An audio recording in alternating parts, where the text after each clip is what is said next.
Mit Craftlings erscheint heute mit Release dieses Videos ein spannender 2D-Strategietitel aus Deutschland, welcher viele Klassiker der frühen 90er Jahre in sich vereint und dabei in gewisser Weise auch eine Nische bedient, die ihr heute so nicht mehr vorfindet. Ich habe für euch vorab in den Titel reingezockt und versuche euch mit diesem Kurztest ein bisschen zu helfen, ob der Titel etwas für euch sein könnte.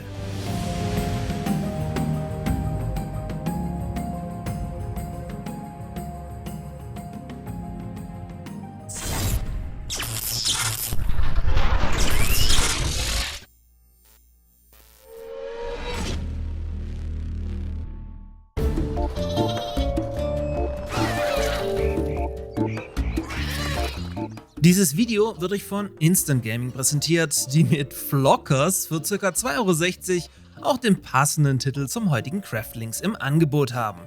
Denn Flockers ist im Grunde ein klassisches Lemmings, allerdings mit Schafen und vor allem viel mehr Blut.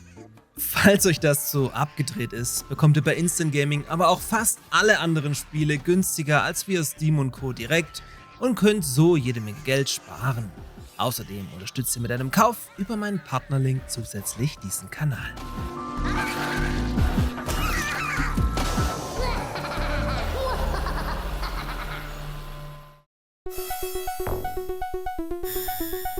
Um über Craftlings sprechen zu können, müssen wir im Grunde zunächst eine Zeitreise in die frühen 90er Jahre machen.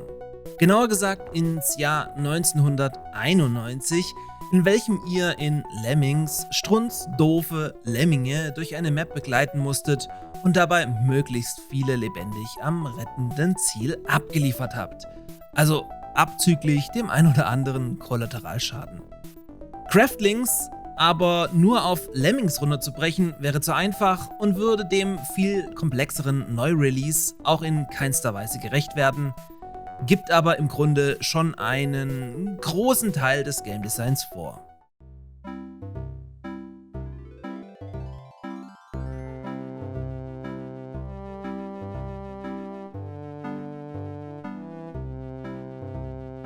Daher springen wir 2 Jahre weiter ins Jahr 1993, in welchem ein gewisser Volker Wertig unter Blue Byte mit Die Siedler ein Spiel für die Ewigkeit ablieferte. Über Die Siedler muss ich im Grunde nichts mehr Großartiges erzählen, das hatten wir hier zur Genüge. Das Konzept von Holzfäller, Förster und Steinmetz samt herzustellender Werkzeuge findet ihr aber auch in Craftlings wieder. Sicherlich auch deshalb lief Craftlings in seinen ersten Jahren noch unter dem Projektnamen Die Settlings, also mit deutlicherem Bezug zur Siedlerei. Aber auch Klonk, also noch ein Jahr weiter ins Jahr 1994 gesprungen, hat seinen Weg, oder besser gesagt seine Fußspuren hinterlassen, auch wenn diesen Titel die wenigsten von euch kennen dürfen.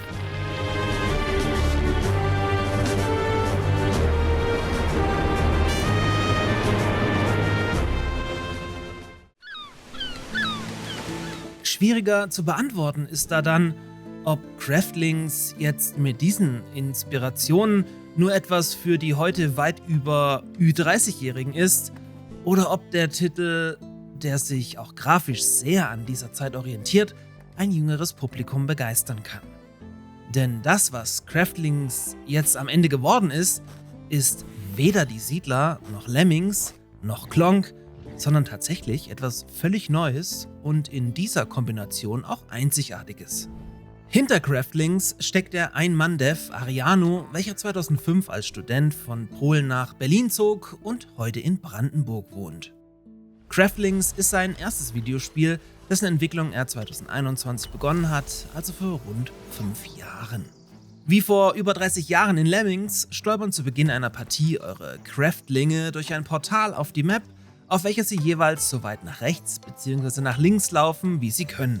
Sollten sie dabei in ein Loch fallen, sind sie entweder dort gefangen oder gar tot, weswegen ihr immer die Route eurer Untertanen im Auge behalten müsst.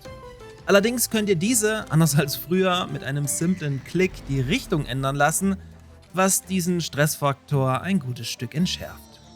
Ebenfalls anders als in Lemmings baut ihr Gebäude wie ein Holzfäller oder Förster, um euch neue Rohstoffe zu erschließen, was uns dann natürlich unschwer erkennbar zu die Siedlermechaniken führt.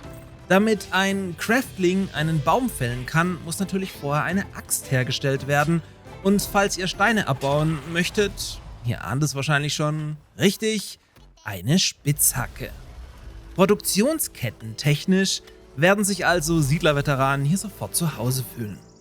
Das war's aber noch nicht. Später bildet ihr auch Soldaten aus und kämpft neben Untoten auch gegen richtige Endgegner, für welche ihr zum Beispiel erst Speere herstellen müsst, die ihr dann über die halbe Map auf diese abfeuert.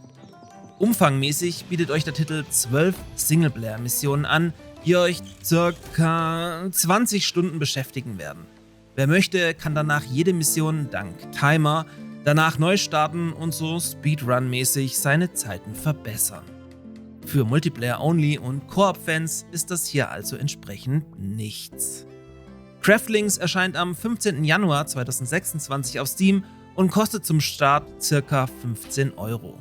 Wer sich vom 2D-Stil nicht abschrecken lässt, darf hier gerne mal einen Blick riskieren, zumal Ein-Mann-Indie-Devs ohnehin generell unterstützt gehören.